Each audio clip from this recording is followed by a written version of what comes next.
حالم باب 3 میراثِ پدرِ من ایپیسوڈ 10۔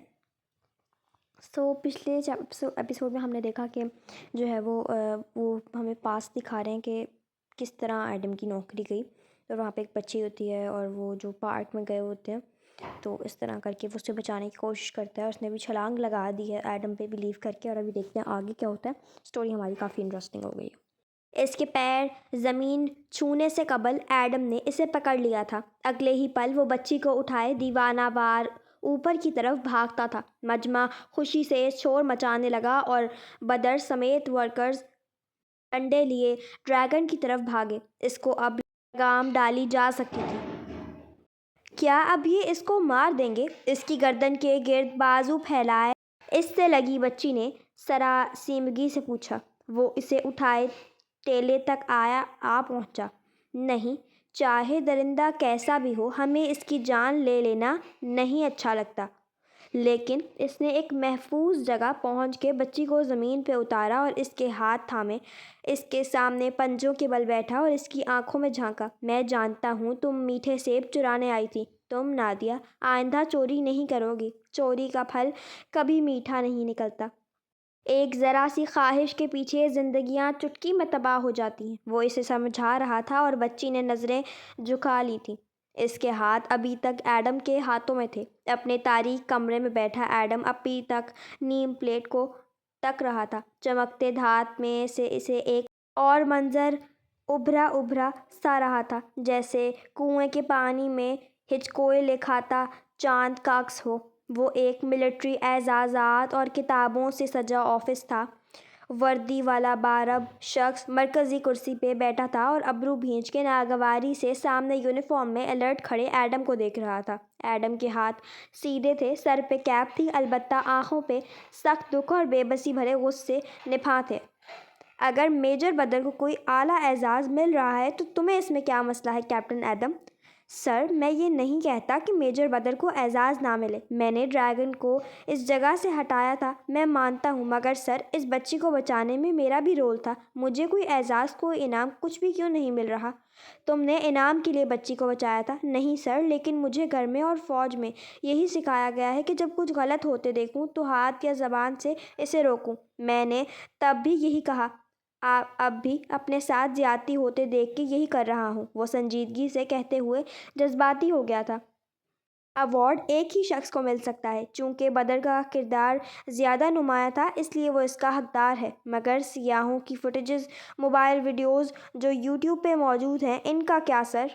میں مزید اس بارے میں کچھ نہیں سننا چاہتا ایڈم۔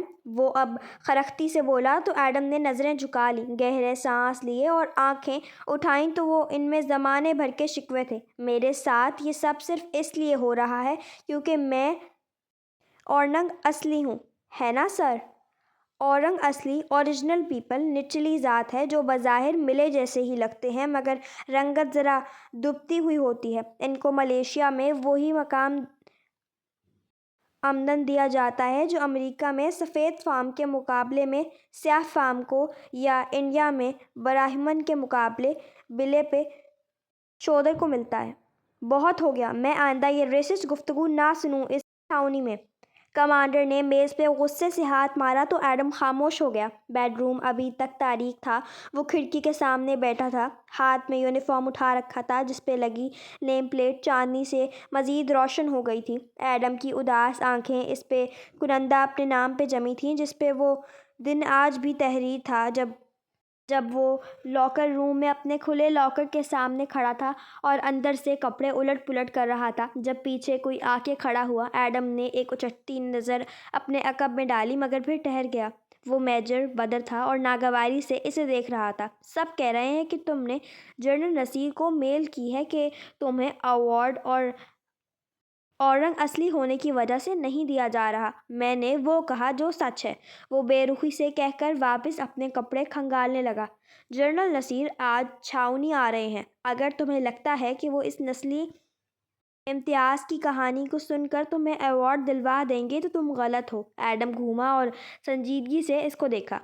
میں یہ ایوارڈ لینے کے لیے نہیں کر رہا۔ اگر صرف مجھے ایوارڈ دیا جاتا اور آپ کو چھوڑ دیا جاتا تو میں آپ کے لیے بھی ایسے ہی لڑتا، پھر رکا اور گہری سانس لی۔ میں شاید اس نسلی امتیاز پہ خاموش ہو جاتا، لیکن اس روز میں نے ممبر پارلیمنٹ وان فاتح رامزن کا انٹرویو دیکھا تو جانتے ہیں اس نے کیا کہا؟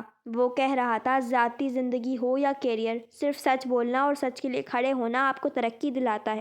صرف سچ اور آپ کو بلندی پہ لے کر جائے گا، کیونکہ وہ آپ کو ہلکا کر دیتا ہے اور آپ ہر بوجھ سے آزاد فضا میں پرواز کر سکتے ہیں۔ وہ ایڈم کے قریب ہوا اور آواز دھیمی کی۔ اگر تم کمانڈر کے خلاف جاؤ گے تو یہ مت بھولنا کہ کمانڈر میڈیکل بورڈ بیٹھا کر تمہارے دمے کی تفتیش کروا سکتا ہے۔ ایڈم لمحے بھر کو بالکل ہکا بکا رہ گیا۔ مگر مجھے دمہ نہیں ہے۔ وہ تو صبح کے جنگل میں ٹریڈنگ کے باعث معمولی الرجی ہو گئی تھی، لیکن وہ پریشان حیران سا بولا تھا، میں یہ جڑی بوٹیوں سے علاج کی کتاب پڑھ رہا ہوں، اس میں ہر بیماری کا علاج ہے، میرا دمہ چند ماہ میں ٹھیک ہو جائے گا۔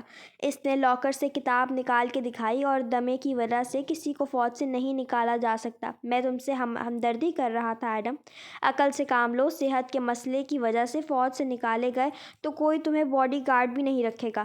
منگیتر شادی سے انکار کر دے گی، مگر تم شاید سمجھتے ہو کہ یہ کتابیں اور یہ وان فاتح والی آئیڈیالوجی تمہیں ترقی دلائے گی؟ بے وقوف لڑکے، کبھی سوچا کہ آج صوفیہ رحمان وزیر اعظم کیوں ہیں اور وان فاتح خود کیوں وہ ترقی حاصل نہیں کر سکا؟ اس کے کندھے کو ہلکا سا تھپکا اور ایک ترس کھاتی نگاہ اس پہ ڈال کے آگے بڑھ گیا۔ ایڈم بالکل چپ رہ گیا، گم سم۔ لاکر روم کا منظر وقت کی سیاہ اسکرین پہ غائب ہو گیا اور اس میں سے ایک روشن دن طلوع ہوا۔ چھاؤنی کی انگیز کے زمانے بنائی عمارت کے برآمدے میں گردن سیدھی کیے کھڑا ایڈم، بالکل چاق و چوبند اور مستعد، اور سامنے کمر پہ ہاتھ باندھے کھڑا سفید بالوں والا جنرل سنجیدگی سے اسے مخاطب تھا۔ اور تمہارے خیال میں اس کی وجہ کیا ہو سکتی ہے؟ سوچ سمجھ کے کہنا، جو بھی کہنا ہو۔ میں سوچ چکا ہوں سر۔ ایڈم جھوٹ نہیں بولے گا، اس پاٹ نظروں سے سامنے دیکھتے ہوئے کہہ رہا تھا۔ ایڈم کے ساتھ یہ زیادتی اس لیے ہو رہی ہے کیونکہ ایڈم ایک اورنگ اصلی ہے، اور ہماری فوج آج بھی ملے کو اورنگ اصلی پہ ترجیح دیتی ہے۔ وہ سامنے دیکھتے ہوئے اسپاٹ نظروں سے کہہ رہا تھا۔ اور ایڈم سچ اس لیے بول رہا ہے کیونکہ ہمارے رسول اللہ صلی اللہ علیہ وسلم اس دنیا کے سب سے عظیم انسان ہیں، اور انہوں نے ہمیں یہی سکھایا ہے کہ چاہے زمانہ کوئی بھی ہو، انسان کو بلندی صرف سچ عطا کرتا ہے۔ سیاسی لیڈر غلط ہو سکتے ہیں، کمانڈر غلط ہو سکتا ہے، مگر رسول اللہ صلی اللہ علیہ وسلم ہمیشہ سچ فرماتے تھے، اور انہوں نے ہمیں یہ بھی سکھایا ہے کہ کسی گورے کو کالے پہ فوقیت نہیں ہے۔ پھر ایڈم کے ساتھ کسی صاف رنگت والے کے لیے کیوں زیادتی کی جائے سر؟ جنرل نصیر آنکھیں چھوٹی کر کے خاموشی سے اسے سن رہا تھا جو بے خوفی سے بولے جا رہا تھا، اور جو آخری منظر ایڈم بن محمد کو یاد تھا وہ چھاؤنی میں فوجیوں کے زیر استعمال کمروں کا تھا۔ وہ ایک کمرے کے اندر دروازہ بند کیے دیوار کے ساتھ نیچے زمین پہ اکڑوں بیٹھا تھا۔ اس کے ہاتھ میں کاغذ کا ایک ٹکڑا تھا جس پہ میڈیکل بورڈ نے اس کو فوج کے لیے انفٹ قرار دے دیا تھا۔ وہ دونوں ہاتھوں میں اسے بھینجے سر جھکائے بچوں کی طرح رو رہا تھا، مگر کوئی سن نہ لے، اس خوف سے سسکیاں دبائے ہوئے تھا۔ سرخ گلابی چہرے پہ آنسو لڑکتے اس کی وردی کے سینے کو بھگوتے جا رہے تھے، اور وہ روئے جا رہا تھا۔ سچ تو کامیابی دیتا ہے، سچ تو انسان کو عظمت دیتا ہے۔ پھر میرے خواب کیوں چھن گئے مجھ سے اللہ تعالیٰ؟ ایڈم تو صرف اپنے ملک کی خدمت کرنا چاہتا تھا، فوج کی وردی پہن کر اپنے ملک کو دشمنوں سے نجات دلانا چاہتا تھا، مگر ایڈم کی رنگت ذرا گہری ہے، اس لیے ایڈم سے یہ موقع چھین لیا گیا۔ اللہ تعالیٰ، ایڈم اس لیے ظلم کے خلاف کھڑا ہوا تھا کیونکہ رسول اللہ صلی اللہ علیہ وسلم نے ہمیں یہی سکھایا ہے کہ ظلم کو خاموشی سے برداشت کر لینے والا بھی ظالم جیسا ہوتا ہے۔ پھر ایڈم کے خواب کیوں ٹوٹ گئے توانکو؟ وہ گھٹنوں پہ سر رکھے گھٹی آواز میں روئے جا رہا تھا، ہچکیوں سے، سسکیوں سے، مگر وقت کا پہیہ پیچھے نہیں مڑ سکتا تھا۔ اور اب اپنے تاریک بیڈ روم میں بیٹھے ایڈم کو تالیہ مراد کی دریافت یکسر بھول چکی تھی۔ یاد تھا تو صرف اتنا کہ جس منگیتر کے ساتھ اس کی جذباتی وابستگی کافی عرصے سے بن چکی تھی، وہ فوج سے نکالے جانے کے بعد پچھلے ایک برس سے اس کے ساتھ اس لیے کٹی کٹی رہنے لگی تھی کیونکہ وہ اب بیکار تھا، ملے قوم کے لیے، اپنے خاندان کے لیے، وہ سب کے لیے بیکار تھا۔ وہ اسی طرح اداسی سے بیٹھا رہا اور رات بھیگتی رہی۔ بلی اس کی کھڑکی کے سامنے منڈیر پہ بیٹھی اسے ہی دیکھتی اور چاند خاموشی سے چمکتا رہا۔ رات کے اس پہر بھی کوالالمپور جاگ رہا تھا۔ تالیہ مراد اپنے گھر کا گیٹ بند کر کے باہر نکل رہی تھی۔ اس نے ٹراؤزر کے اوپر ہڈ والی لمبی شرٹ پہن لی تھی اور پیروں میں جاگرز تھے۔ سینے پہ بازو لپیٹے وہ گیلی سڑک کے کنارے چلنے لگی، تیز تیز نظریں دور سامنے جمی تھیں اور ذہن پیچھے تھا۔ 7 سال پہلے لائبریری کے لان میں ایک بینچ رکھا تھا، ہرے گھاس پہ رکھا سرمئی بینچ جس پہ بھاری سی داتن ٹیک لگائے بیٹھی تھی، چہرے پہ حیرت اور تحیر لیے وہ منہ کھولے تالیہ کو سن رہی تھی، جو اس کے چاروں طرف چکر کی صورت ٹہلتی ہاتھ ہلا ہلا کے مزے سے اپنا کارنامہ بتا رہی تھی۔ سیاہ لمبے بالوں والی تالیہ کوالالمپور میں گزارے چند ماہ میں ہی خوش خوراکی باعث قدرے بھری بھری ہو گئی تھی۔ رف سی اسکرٹ اور اوپر لمبی قمیض پہنے اس کا چہرہ گلابی اور بچوں کی طرح پھولا ہوا لگتا تھا۔ آنکھوں میں چمک تھی اور لبوں پہ شرارتی مسکراہٹ۔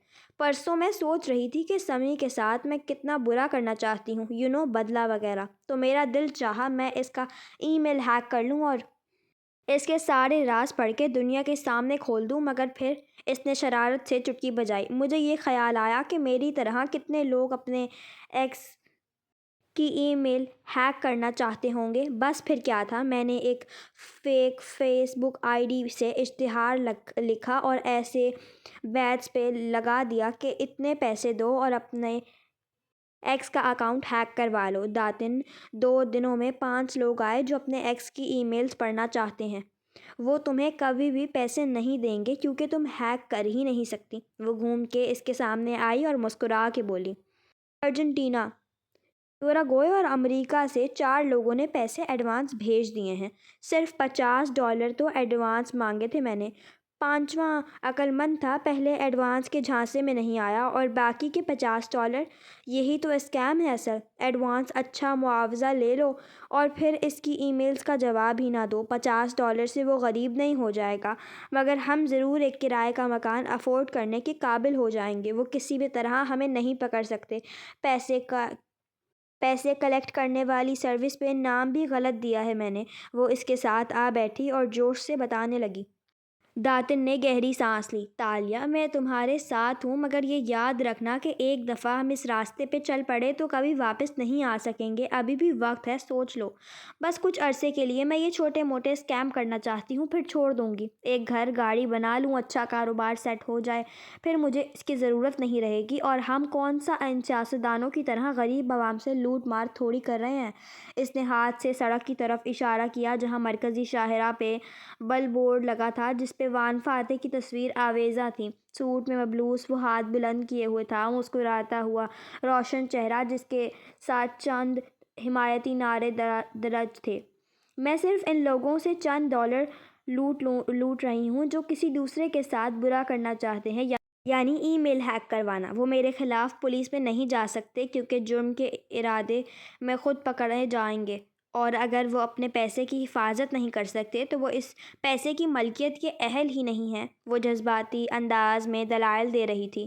میں تمہارے ساتھ ہوں تالیہ، لیکن یہ یاد رکھنا کہ ہم اس کام کو کبھی چھوڑ نہیں پائیں گے۔ وقت آنے پہ دیکھیں گے داتن، میں پارلر جا رہی ہوں، میری شفٹ کا وقت ہونے والا ہے، تمہاری بریک بھی ختم ہونے والی ہے۔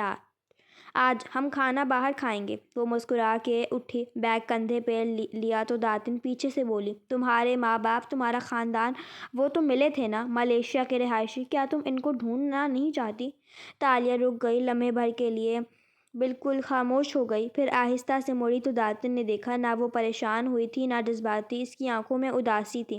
انہوں نے مجھے بچپن میں ہی چھوڑ دیا، کوئی مجھے لینے نہیں آیا، میں چڑیا کا چھوٹا سا بچہ تھی جس کو انہوں نے گھونسلے سے گرایا تو دوبارہ اٹھانے کا خیال تک نہ آیا۔ میں یتیم خانے میں رہی، میں ایک فوسٹر فیملی کے پاس ملازموں کی طرح بڑی ہوئی جہاں مجھے روٹی اور پاکٹ منی کے لیے چوری کرنی پڑتی تھی، سزا سے بچنے کے لیے بروقت چھوٹی جھوٹی کہانی گھڑنی پڑتی تھی۔ میں نے خود ہی اڑنا سیکھ لیا، اب میں اس گھونسلے کو تلاش کر کے کیا کروں گی داتن، جو میرے خوابوں سے بہت چھوٹا، بہت پیچھے رہ گیا ہے۔ آخر میں مسکرائی تو آنکھوں میں نمی تھی، پھر وہ پلٹ گئی اور سر جھکائے آگے بڑھتی گئی۔ سڑک پہ آ کے اس نے ایک نظر بھی اس بل بورڈ کو نہیں دیکھا، بلکہ بس یوں ہی قدم اٹھاتی رہی۔ کنارے پہ اسٹالز لگے تھے کتابوں، اخباروں اور پھولوں کے۔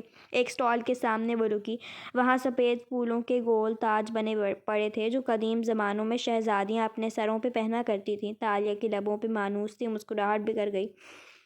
اس نے ایک تاج اٹھایا اور آگے آئی۔ اسٹال کے وسط میں بڑا سا آئینہ تھا۔ تالیہ نے تاج سر پہ رکھ کے آئینے میں دیکھا۔ وہ کسی شہزادی کی طرح لگنے لگی تھی۔ مسکراہٹ گہری ہوئی۔ نظر موڑی تو سامنے اخبار سجے دکھائی دیے۔ اس نے عادتاً ٹوکری کے اشتہار کے لیے اخبار اٹھایا تو تہہ کھولی۔ سامنے ہی وان فاتح کی تصویر تھی اور اس کے ساتھ انگریزی میں چھپا اس کا انٹرویو۔ سر پہ تاج پہنے کھڑی لڑکی رک کے ان الفاظ کو پڑھنے لگی۔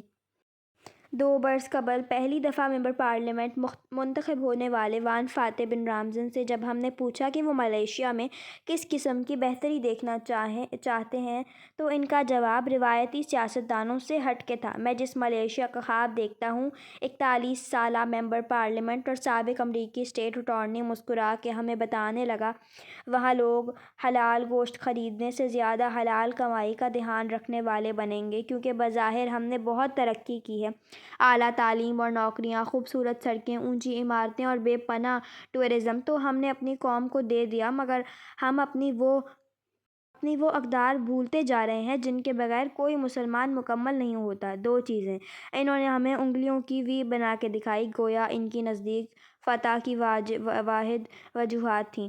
2 چیزیں ہوتی ہیں جو کسی بھی انسان کو دنیا اور آخرت میں کامیاب کرتی ہیں، سچائی اور ایمانداری، اور ملائیشیا کے لوگوں کو، سیاستدانوں کو یہ بات وقت پہ سمجھ لینے کی ضرورت ہے کہ اگر وہ اپنے معاملات میں سچے نہیں ہوں گے، پیسے کمانے کے لیے ایماندار ذرائع استعمال نہیں کریں گے، تو وہ جتنے عقل مند اور شاطر ہو جائیں، اپنے جھوٹ کھلنے کا خوف ان کو کبھی بہادر بننے نہیں دے گا۔ اب آپ صوفیہ رحمان کی مثال لے لیں۔ محترمہ نے 2 دفعہ تالیہ نے اخبار نیچے کر دیا، سر اٹھا کے آئینے میں اپنی صورت دیکھی۔ تاج ویسے ہی کھلا کھلا سا لگ رہا تھا، مگر آنکھوں میں اداس سا ہیجان تھا۔ آپ کو کیا چاہیے؟ دکاندار اس کو چناؤ کا کہہ رہا تھا۔ اخبار یا تاج یا دونوں؟ دونوں ایک ساتھ ایک دل میں نہیں رہ سکتے، وہ بڑبڑائی۔ پہلے اپنے عکس کو دیکھا، پھر اخبار کو۔ چند ثانیے کے لیے اس نے سوچا، پھر اخبار دھیرے سے واپس اسٹال پہ ڈال دیا۔ مجھے یہ تاج چاہیے، میں اسے چھوڑنا نہیں چاہتی۔ بٹوے سے چند نوٹ نکالے اور سنجیدگی سے دکاندار کی طرف بڑھائے۔ اس نے چناؤ کر لیا تھا، مگر شہر کی بارونق گیلی سڑک کے کنارے چلتے ہوئے وہ عجیب اداسی کا شکار ہو رہی تھی۔ اس سارے راستے میں تخت و تاج کی تگ و دو میں وہ گھونسلہ تو بھول ہی گیا تھا جس سے وہ گری تھی۔ بچپن میں ان سے شکوہ ہوتا تھا، نوعمری میں نفرت ہوتی گئی، جو پھر بیزاری میں بدل گئی کہ آخر میں اپنی ہر حیثیت کھو بیٹھی، جیسے برف کو پکڑے پکڑے انگلیاں سن ہو جاتی ہیں۔ ان کی طرف سے تالیہ کا دل بھی سن ہو گیا تھا، بے حس۔ مگر آج اس نے اپنے باپا کو دیکھا تھا، وہ چابی تیار کر رہے تھے، اور دل نے کہا کہ اس رشتے میں تخت و تاج سے زیادہ کشش تھی۔ وہ مشکل میں تھے، کسی ایسی مشکل میں جس کے باعث وہ اسے بچانے نہیں آ سکے تھے۔ وہ بھی تو ان کو بچانے نہیں گئی، وہ سب کچھ بھول گئی۔ کوئی ایسے بھی بھولا کرتا ہے کیا؟ سڑک کے وسط میں پھولوں کی چوڑی سی بار بنی تھی جو دونوں اطراف کی سڑکوں کو کاٹ رہی تھی۔ وہ اس کے سرے پہ سخت جگہ پہ بیٹھ گئی اور چہرہ ہتھیلیوں میں گرا دیا۔ میرا بھی کوئی گھر تھا، بے خودی کے عالم میں خالی نظروں سے سامنے دیکھتے ہوئے وہ بڑبڑائی۔ میرا کوئی خاندان تھا، یا شاید اب بھی ہو۔ وہ چونکی۔ 17 برس ہی تو گزرے تھے، خاندان والے زندہ ہوں گے اگر اس مشکل سے نکل آئے ہوں تب۔ دل کو دھڑکا لگا تھا۔ مگر وہ گاؤں والے، جانے کتنے برس انہوں نے میرا انتظار کیا ہو، اور شاید اب تک کر رہے ہوں۔ ایک دم وہ بے چینی سے اٹھی اور ادھر ادھر دیکھا۔ وہ شاہراہ کے وسط میں پھولوں کے ساتھ بیٹھی تھی، ارد گرد چاروں طرف سڑکیں جاتی دکھائی دیتی تھیں۔ وہ ایڑیوں پہ پوری گول گھومی۔ کون سا راستہ اس کا تھا، کچھ معلوم نہ تھا۔ مجھے اپنے خوابوں کو سمجھنا ہے، مجھے اس سکے کو ڈھونڈنا ہے، مجھے چابی کو مکمل کرنا ہے۔ ٹریفک کے رش اور شور میں وہ زور زور سے خود بولی تھی۔ مجھے اس چابی کے ذریعے تاشا کا خزانہ ڈھونڈنا ہے اور پھر اس خزانے سے اپنے گاؤں اور اپنے خاندان والوں کی مدد کرنی ہے۔ وان فاتح کہتا ہے کہ میری کامیابیاں کیا ہیں۔ میں اسے بتانا چاہتی ہوں کہ میں چور اور جھوٹی سہی، میں بہت بری سہی، مگر اچھے لوگوں کے ساتھ برے ہوتے نہیں دیکھ سکتی۔ مجھے اپنے گاؤں کو ڈھونڈنا ہے، مجھے اپنے خوابوں کا تعاقب کرنا ہے۔ بالآخر اسے منزل نظر آنے لگی تھی، ایک مقصد، ایک ٹارگٹ۔ ایک عزم کے ساتھ اس نے ہوڈ چہرے پہ گرائی، جیبوں میں ہاتھ ڈالے اور اٹھ کے سڑک کے کنارے چلنے لگی۔ اب اس کا ذہن پرسکون اور رخ گھر کی جانب تھا۔ آج اس نے پھولوں کو دیکھا تک نہیں تھا۔ وان فاتح کی رہائش گاہ پہ بھی بارش تھم چکی تھی، سارا گھر پانی سے نہایا ہوا تھا۔ ایسے میں وہ ابھی تک اسٹڈی میں بیٹھا تھا، پیٹھ کو ٹیک لگائے۔ وہ بظاہر پرسکون لگ رہا تھا، مگر جیسے کھڑکی کے شیشے پہ گدلے پانی کی لڑیوں کے نشان جم گئے تھے، اس کی سوچیں بھی ایسے ہی دھندلی ہو رہی تھیں۔ میرا اگلا کارڈ کیا ہوگا؟ مگر میرے پاس کوئی کارڈ بچا ہے؟ اس نے سر جھٹکا۔ خیر، کارڈ بہت سے ہوتے ہیں، میں ان لوگوں کے سامنے کبھی نہیں جھکا۔ کوئی وان فاتح کو کنٹرول نہیں کر سکتا، نہ پہلے کر سکا ہے۔ اشر کے ساتھ بھلے ساری دنیا آ کھڑی ہو، مجھے گرا نہیں سکتا وہ۔ ہارتے وہ ہیں جو ہار مان لیتے ہیں۔ اشر سمجھتا ہے جدوجہد کے لیے، سیاسی طاقت حاصل کرنے کے لیے بے پناہ پیسہ اور تعلقات ضروری ہیں۔ سالوں کی محنت، لوگوں کو خوش کرنا اور اشتہار بازی کی مہم، یہ سب انسان کو مقصد تک لے جاتی ہے۔ عیش نہیں جانتا کہ عظیم مقاصد کے لیے عظیم قربانیاں بھی دینا پڑتی ہیں۔ میں نے اس سفر میں آریانہ کو کھویا ہے۔ اشر نے کیا کھویا ہے؟ اس نے میز کے کنارے رکھا فوٹو فریم اٹھایا۔ اس میں ننھی آریانہ ہیلمٹ پہنے بیٹھی دکھائی دے رہی تھی، ہنستے ہوئے، تھوڑی اٹھی ہوئی تھی اور سامنے سے دو دانتوں کا کھلا دکھائی دے رہا تھا۔ یہ اس دن کی تصویر تھی جب آریانہ کھوئی تھی، اور کوئی نہیں جانتا تھا کہ آریانہ کے ساتھ اس روز کیا بیتی تھی۔ اسرا بھی نہیں، سوائے وان فاتح کے کوئی نہیں جانتا تھا۔ دل کے اس کونے میں جہاں پہلی اولاد کے نام کا خانہ ساری عمر کے لیے وقف ہو جاتا ہے، بہت ڈھیر سارا درد اٹھا تھا۔ اس خاندان کو کوئی پر نہیں کر سکتا۔ اولاد چلی جائے تو بھی وہ خانہ ویران سوگوار رہتا ہے۔ کسی بھی قسم کی خانہ پری کا انتظار کیے بغیر صبر بھی آ جاتا ہے، ڈپریشن کا فیز بھی نکل جاتا ہے، آدمی مضبوط ہو کر آگے بڑھ جاتا ہے، مگر رات کو سونے سے پہلے، نیند کی وادی میں ڈوبنے سے پہلے، پلک جھپکنے سے پہلے، وہ خانہ ہر رات پکارتا ہے۔ وہ غم کبھی نہیں جاتا، شکل بدلی جاتی ہے، کیفیت ڈھل جاتی ہے، مگر وہ غم ساتھ نہیں چھوڑتا۔ مگر اگر اب میں ہار مان گیا تو سمجھو آریانہ کی قربانی رائگاں گئی۔ پھر اس نے گہری سانس لی، فریم واپس رکھا اور موبائل اٹھایا۔ چند لمحے بعد وہ فون کان سے لگائے جب یہ الفاظ ادا کر رہا تھا تو چہرے کی مسکراہٹ سچی اور اطمینان اصلی تھا۔ عبداللطیف، میں نے۔ وہ ذرا سے شانے اچکائے۔ اشرا کے تالاب میں کنکر پھینکے ہیں اور وہ کنکر کافی بڑے ہیں۔ نہیں، پریشانی کس بات کی ہے؟ وہ ہلکا سا ہنسا۔ تمہیں معلوم ہے، سیاست تھرل کے ساتھ اور بھی بہت دلچسپ ہوتی ہے۔ اگر تم اگلے کچھ دن کے واقعات بہت انجوائے کرو گے۔ پھر دوسری طرف کچھ سن کے رکا اور سوچتے ہوئے چہرے کی لوکوار انگلی سے رگڑا۔ میں صرف اشر کو مصروف کر رہا ہوں۔ فاتح دنیا کو مثبت سوچ سے دیکھتا ہے۔ اب مجھے تو اپنا اور ملیشیا کا مستقبل بہت روشن نظر آ رہا ہے۔ وہ جتنی چالیں چل لے، میرے ہاتھ کوئی نیا کارڈ لگ ہی جائے گا۔ فی الحال میں صرف ایک جگہ مار کھا سکتا ہوں اور وہ ہے فنڈز کی کمی۔ مجھے پیسے چاہیے ہیں۔ میں امیر دوستوں کے عطیات قبول نہیں کر سکتا، نہ قرض لینا چاہتا ہوں۔ نہیں، مجھے اپنی بیوی کے پیسے بھی نہیں چاہیے ہیں۔ میں ملاکا والا گھر بیچنے کے بارے میں سوچ رہا ہوں۔ ہاں، اس بارے میں کوشش کرو۔ وہ عبداللطیف کا جواب سن کے ہنسا۔ نادر اور قیمتی ہے تو کیا ہوا؟ میرے باپ کا گھر ہے، مجھے وہ بیچنا پڑے گا، سوائے اس صورت میں کہ کوئی خزانہ ہاتھ لگ جائے میرے جو پارٹی چیئرمین الیکشن کا مسئلہ حل کر دے، ورنہ کل سے ہم اس گھر کو بیچنے کی تیاری کریں گے۔ مطمئن اور روشن آنکھوں کے ساتھ وہ ٹیک لگائے خوشگوار انداز اور بے فکری سے مستقبل کا لائحہ عمل طے کر رہا تھا۔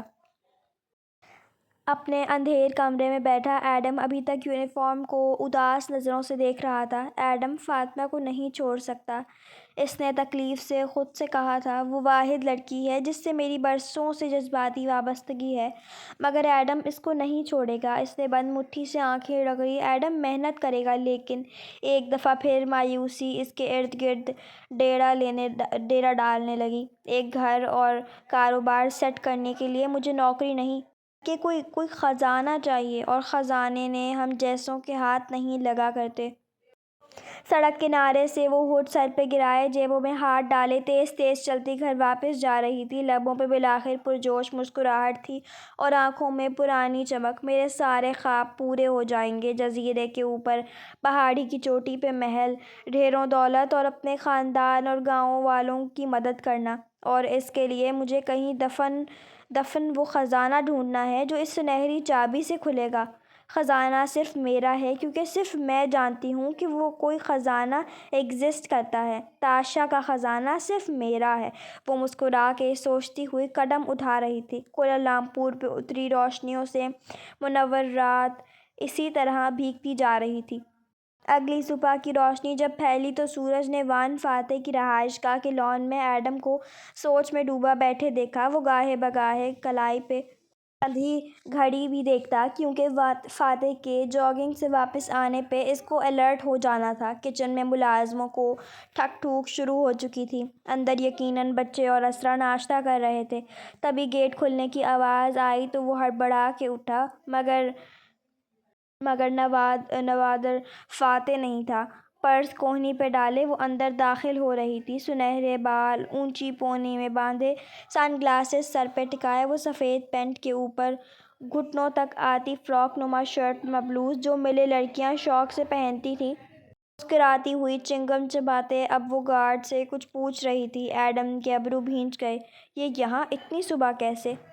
مگر گارڈ اس کی آمد سے بالآخر دکھائی دیتا تھا، اس لیے اس کو اندر آنے دیا۔ وہ مسکرا کے آگے بڑھی، پورچ کے وسط تک پہنچی کہ دروازہ کھلا اور اندر سے اسرا آتی دکھائی دی۔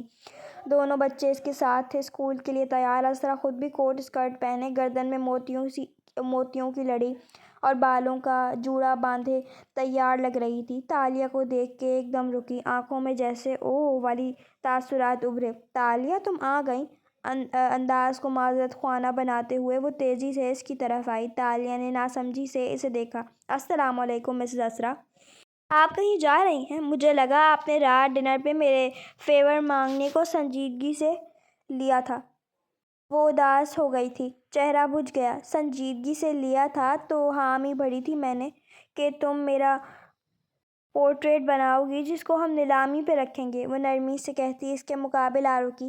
مگر میرے بچوں کی ہنگامی پیرنٹس ٹیچر میٹنگ کی کال آ گئی ہے، صرف تھوڑی دیر کے لیے مجھے جانا ہوگا۔ تالیہ کے کندھے ڈھیلے پڑ گئے، وہ مایوس نظر آنے لگی تھی۔ میں اسے کوئی کیمپین پرومس سمجھوں پھر مسز اسرا؟ الیکشن سے پہلے مہم کے دوران کیے گئے وعدوں کو کیمپین پرومس کہا جاتا ہے، جو اکثر یہ کہہ کے پورے نہیں کیے جاتے کہ وہ محض کیمپین پرومس اور صرف کیمپین کے لیے کیے گئے تھے۔ ہرگز نہیں تالیہ، خوش دلی سے مسکراتے ہوئے اسرا نے اسے تسلی دی۔ میں ابھی واپس آ جاؤں گی، تب تک تم خود گھر میں کمفرٹیبل کر لو اور اپنا پینٹنگ کا سامان سیٹ کر لو۔ اوکے۔ تالیہ جیسے اداسی سے مسکرائی۔ اسرا کار کی طرف آئی تو اسے پکارا۔ میں آپ کا پورٹریٹ بنانے کے لیے اپنی مرضی کی جگہ ڈھونڈ سکتی ہوں گھر میں۔ ڈرائیور دروازہ کھولے کھڑا تھا۔ اسرا نے بیٹھتے بیٹھتے مسکرا کے شور کہا اور سن گلاسز آنکھوں پہ لگائے۔ بچوں نے کار میں بیٹھتے وقت تالیہ کو مانوسیت بھری مسکراہٹوں سے ہاتھ ہلایا تو وہ بھی مسکرا کے جواباً بازو لہرا دیا۔ کار زن سے باہر نکلی گئی اور تالیہ ان کو جاتے دیکھتی رہی۔ ادھر کار گیٹ سے نکلی، ادھر وہ ایڑیوں پہ گھومی اور تحکم سے لان میں کھڑے ایڈم کو انگلی سے اشارہ کر کے اپنی طرف بلایا۔ تم ادھر آؤ۔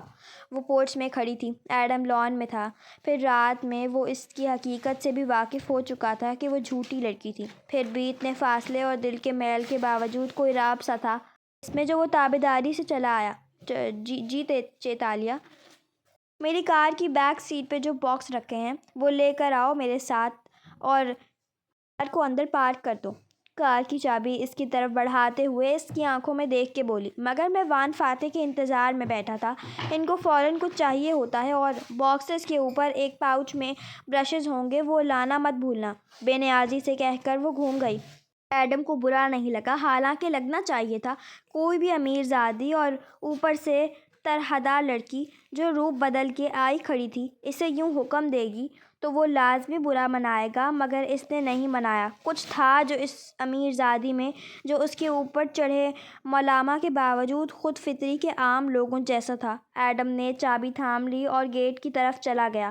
مگر آج میں فاتح صاحب سے ضرور بات کروں گا، جو بھی ہے اس لڑکی کا پول کھلنا چاہیے۔ تو جو ہے وہ کافی لیٹ آئی تھی کیونکہ جو ہے نا میں پیر کامل، آپ کو پتہ ہے میں نے اسٹارٹ کیا ہے انگلش میں، تاکہ دنیا سے جو ہے نا جتنے بھی لوگ ہیں وہ سب پیر کامل پڑھ سکیں انگلش میں، بیکاز سب جو ہے نا اردو میں اویلیبل کر رہے ہوتے ہیں۔ سو آئی وانٹیڈ کہ میں کچھ ڈفرینٹ کروں اور انگلش میں بھی اویلیبل کروں۔